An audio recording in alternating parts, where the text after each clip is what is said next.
so much motherfucking design on right now.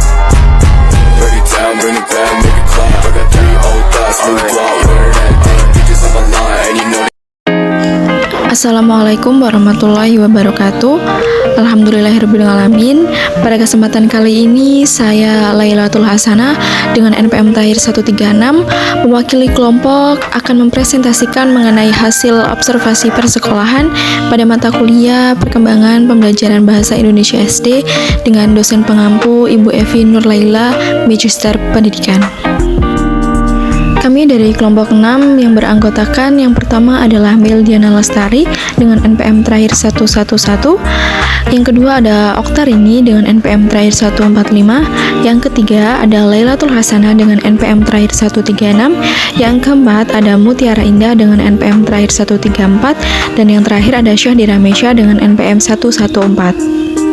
Baiklah, dalam kegiatan observasi yang kelompok kami lakukan melalui metode wawancara dengan guru kelas, kelompok kami menemukan masalah dalam pembelajaran bahasa Indonesia, yaitu kurangnya penggunaan bahasa baku siswa dalam lingkungan sekolah.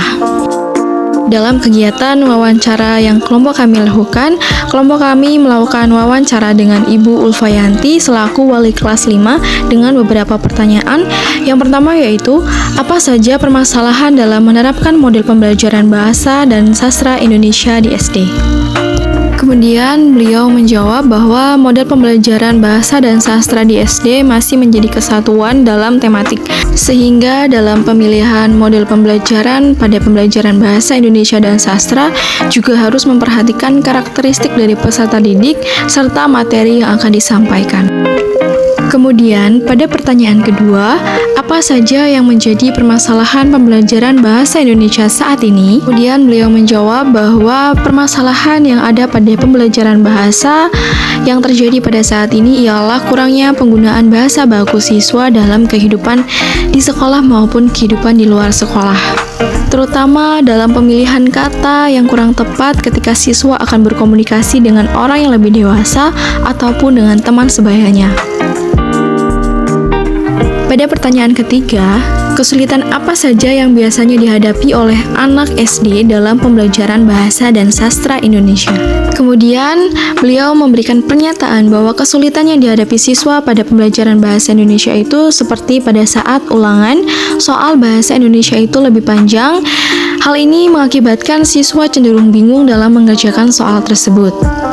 Pertanyaan yang keempat yaitu apa penyebab lemahnya siswa dalam pemahaman bahasa Indonesia yang baik dan benar. Salah satu penyebab dari lemahnya siswa dalam pemahaman bahasa Indonesia yang baik dan benar adalah dia memberikan pernyataan bahwa minimnya belajar siswa selama di rumah sehingga banyak siswa yang masih belum lancar dalam membaca. Seperti yang terjadi pada kelas 1 sampai 3 dan untuk kelas 4 dan 6 itu masih perlu pelancaran dalam membaca karena masih banyak beberapa siswa di kelas tersebut masih ada yang kurang bisa membaca. Selanjutnya, pertanyaan kelima, hal apa saja yang harus diperhatikan oleh seorang guru dalam mengajarkan sastra pada tingkat sekolah dasar? Pernyataan yang beliau berikan adalah harus dilihat dari kemampuan masing-masing peserta didik melalui kemampuan siswa, misal ada siswa yang pintar, sedang, atau lambat dalam menerima materi yang diajarkan oleh guru. Jadi, guru memberikan materi terlebih dahulu kepada siswa yang pintar, kemudian guru memberikan materi kepada siswa dengan kemampuan yang lambat dengan memberikan waktu yang lebih lama. Pada pertanyaan ke-6, bagaimana meningkatkan minat peserta didik untuk belajar mengenai sastra anak? Pernyataan yang beliau berikan adalah dengan memberikan pembelajaran yang menarik di setiap kelas dengan bermacam model pembelajaran yang harus kita coba, semisal dengan menggunakan media video visual agar menggugah minat siswa dalam pembelajaran bahasa Indonesia.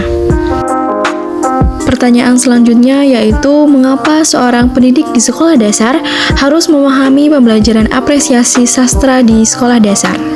Kemudian beliau memberikan pernyataan bahwa seorang guru harus memahami mengenai pembelajaran apresiasi sastra agar guru tahu kemampuan pada setiap peserta didik. Jika seorang guru tidak memahami mengenai apresiasi, maka guru itu hanya mengajar saja namun tidak memberikan sebuah apresiasi yang dalam hal ini dapat memacu minat siswa dalam pembelajaran. Pertanyaan yang selanjutnya yaitu bagaimana solusi agar dapat menggunakan bahasa Indonesia yang baik dan juga benar. Dalam hal ini beliau memberikan pernyataan bahwa guru sebagai tutor atau sebagai teladan harus memberikan contoh yang baik terlebih dahulu kepada siswa, lalu mengajarkan bagaimana berbicara dengan bahasa Indonesia yang baik dan juga benar pada lingkungan sekolah maupun lingkungan di luar sekolah.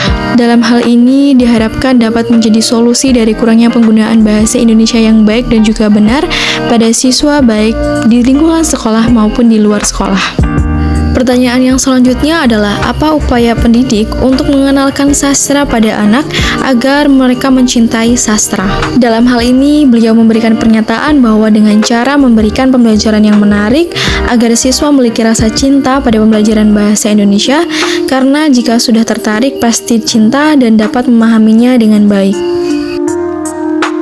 Pertanyaan selanjutnya yaitu apa yang menjadi kontribusi sastra terhadap perkembangan anak di sekolah dasar. Dalam hal ini beliau memberikan pernyataan bahwa kontribusi sastra terhadap perkembangan anak di sekolah dasar diharapkan dapat menjadikan anak-anak tahu bagaimana cara mereka berkomunikasi dengan orang yang lebih dewasa, memiliki rasa sopan santun dan juga tata krama terhadap orang yang lebih dewasa dan juga teman sebayanya.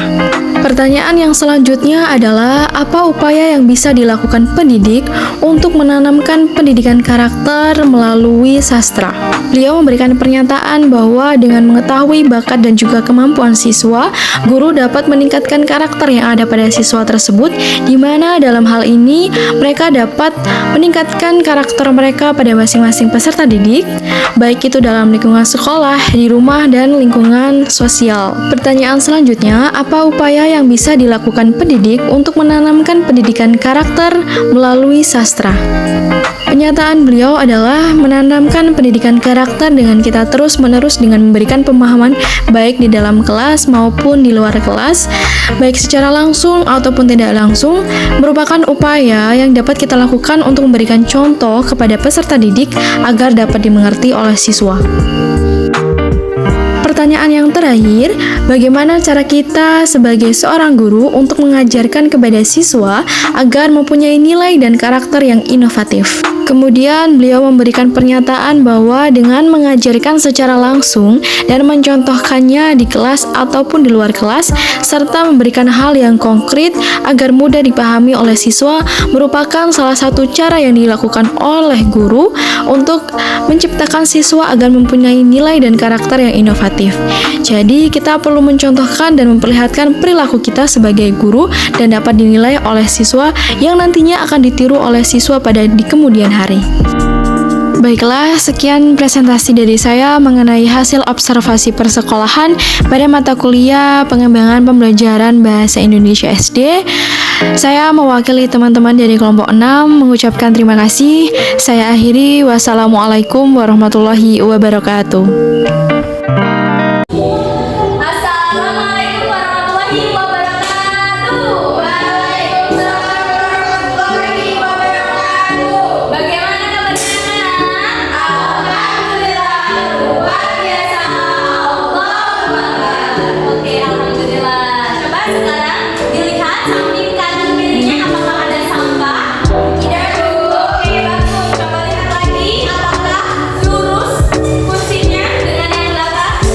Sudah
ide pokok. Nah, sekarang kita akan belajar tentang cara berbicara dengan menggunakan bahasa baku dan tidak baku. Nah, terlebih dahulu kita akan mengenal terlebih dahulu apa itu kata baku dan kata tidak baku. Nah, tujuan dari pembelajaran ini untuk apa? Supaya kita bisa menggunakan dalam kehidupan sehari-hari dengan menggunakan bahasa baku. Oke, kita mulai ya. Yang pertama, bahasa baku. Siapa yang tahu bahasa baku? Apakah kalian pernah dengar contohnya seperti apa? Bahasa baku atau kata baku? Saya. Iya, saya. Kalau bahasa tidak bakunya saya apa? Gue. Oke, itu gue dari bahasa mana? Bahasa gaul. Wah, keren ya. Oh, gitu ya. Luar biasa, Rara yang sering buka-buka buku. Nah, kata baku adalah kata yang sesuai dengan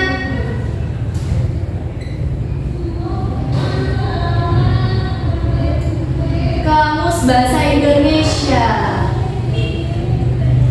atau KBBI ya, yang dimana dalam pengucapannya atau penulisannya sesuai dengan Kamus Bahasa Indonesia atau KBBI ya. Nah, itu tujuannya untuk apa? Biasanya digunakan dalam penulisan surat resmi atau surat formal. Nah, dalam penulisan surat tersebut harus menggunakan bahasa baku. Oke? Nah, yang kedua, bahasa tidak baku atau kata tidak baku, yaitu kata yang biasa digunakan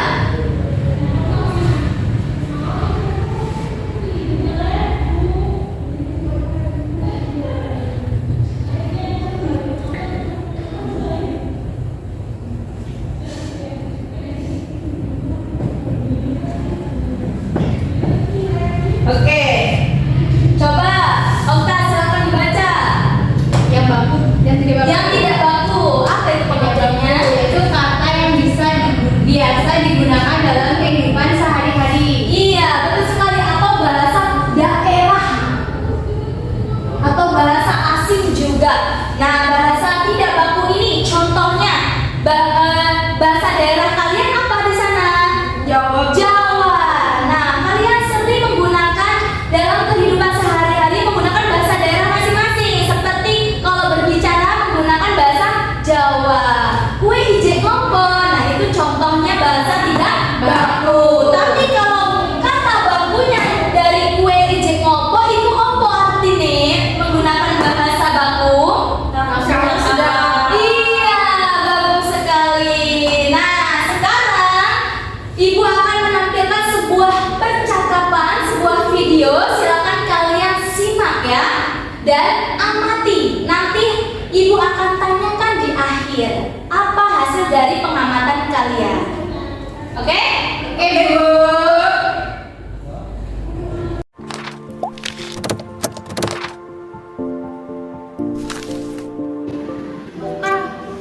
Hari ini kamu mau kemana? Nggak kemana-mana. Saya dengar kamu mau pergi ke pantai. Iya, rencananya sih gitu, tapi nggak jadi. Kenapa nggak jadi? Besok kan hari Senin akan ulangan, jadi nggak boleh ikut, disuruh belajar aja di rumah. Oh gitu. Oh ya, nanti pulang sekolah mau nggak temenin aku ke apotek? Boleh.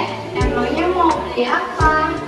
Saya mau beli obat untuk nenek saya. Ya sudah, nanti saya temani.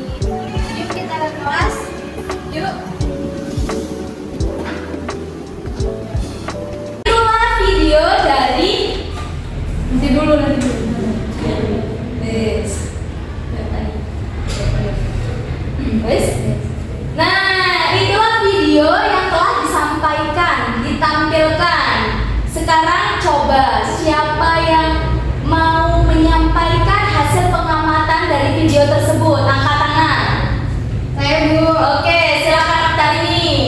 Tadi di video ada kata enggak, seharusnya menyebutkannya tidak.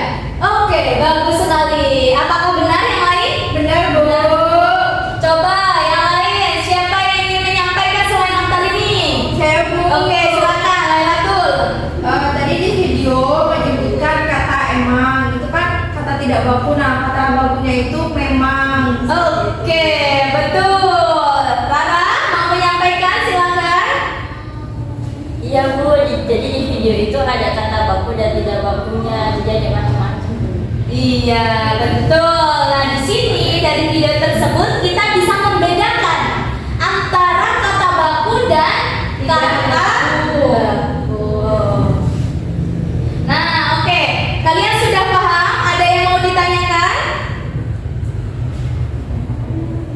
Cukup? Saya, Bu. Oke, silakan Lailatul. Jadi apa penggunaan kata tidak baku itu bisa digunakan dalam kehidupan sehari-hari nggak, Bu? Oke, nah dalam kata tidak baku, Kata baku. kata baku. Nah, kata baku bagus sekali jika digunakan dalam kehidupan sehari-hari. Karena apa? Kalau misalnya kita terbiasa menggunakan kata baku, itu akan jauh lebih baik. Kalau misalnya kita terlalu sering menggunakan kata tidak baku, takutnya kata baku lama-kelamaan lambat laun akan hilang. Dan kita sebagai generasi selanjutnya jadi apa ya kata bakunya dari ini? Nah, lama-lama akan kebiasaan, ya, kebiasaan menggunakan bahasa tidak baku. Kalau kita dibiasakan menggunakan bahasa baku, maka selanjutnya pun akan terbiasa. Jadi tidak akan hilang bahasa baku tersebut. Paham? Paham, Bu. Oke. Nah, untuk melatih kemampuan kalian semua, Ibu akan tidak akan membentukkan kelompok, tapi ini individu. Akan maju satu persatu. Ibu akan menuliskan antara kata baku dan kata tidak baku. Kalian akan melingkari mana yang kata bakunya. Contohnya seperti ini.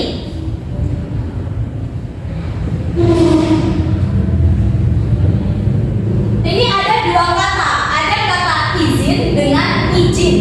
Mana kata yang baku? Dilingkari. Mana yang kata yang baku? Izin. Oke, dilingkari seperti ini. Paham? Paham. Oke, satu kali lagi. Coba. Yang mana? Dari kata bus dan bis. Bus. Yang lain? Bus. Yang yakin? Yakin. Yakin Rara? Okta? Yakin, Bu. Oke, betul. Kata bakunya adalah bus. Oke, jika paham Ibu akan menulis.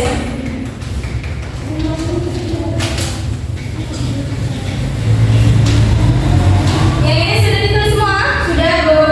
Oke, good job.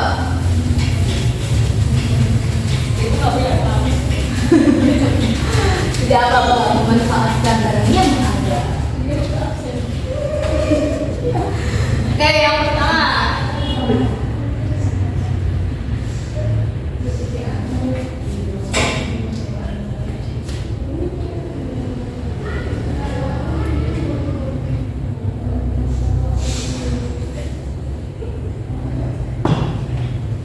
Siapa yang akan maju pertama? Soalnya kan dulu, Bu. Ya, nanti maju dulu. Ya, silakan. Oke. Soalnya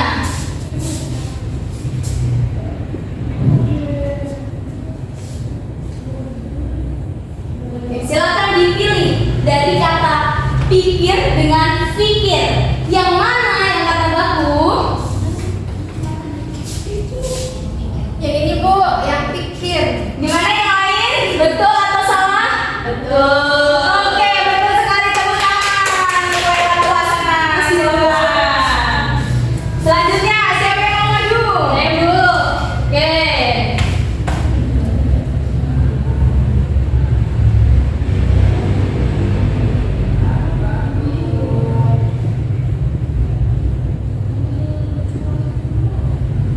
Silakan dari kata aktivitas dengan aktivitas, satunya pakai V, satu pakai F. Bahasa bakunya, Bu. Iya.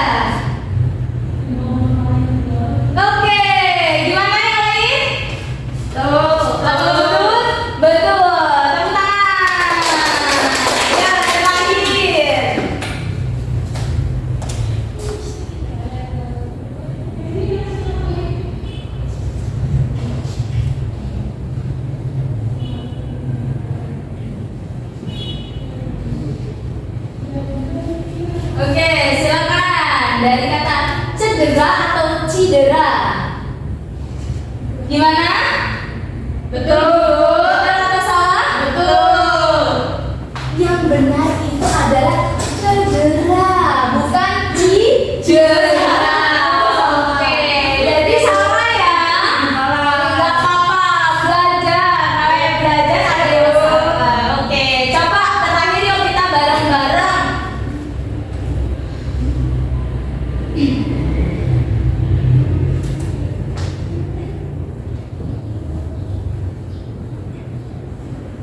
Oke, dari antri atau antre? Antre.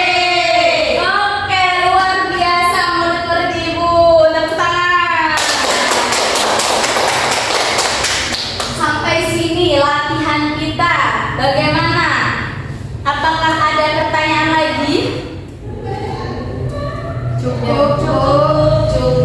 Oke, siapa yang akan mau menyimpulkan dari pembelajaran hari ini? Silakan. Oke, ya silakan. Jadi hari ini kita belajar kata baku dan tidak baku. Kalau kata baku itu yang sesuai dengan KBB ibu, sedangkan yang kata tidak baku itu tidak. Oke, luar biasa, tepuk tangan. Ayo kita simpulkan bersama-sama bahwa hari ini kita belajar tentang kata baku dan tidak baku. Kata baku sesuai dengan KBBI, sedangkan kata tidak baku tidak sesuai atau sering digunakan dalam kehidupan sehari-hari. Oke, itu luar biasa sekali. Nah, untuk tugas selanjutnya kalian nanti buka halaman selanjutnya, dipilih antara kata baku dan kata tidak baku. Nah, itu kalian selesaikan di rumah ya. Besok dikumpul. Ada pertanyaan? Cukup. Jika cukup, boleh bersiap-siap. Sudah siap? Sudah. Ya, silakan disiapkan, dipimpin doa. Duduk siap, berdoa mulai. Doa selesai. Oke, Ibu Adi. Assalamualaikum warahmatullahi wabarakatuh. Waalaikumsalam warahmatullahi wabarakatuh. Hati-hati di jalan ya, jangan lupa saliman atau salaman dengan orang tuanya kalau sudah sampai di rumah. Oke?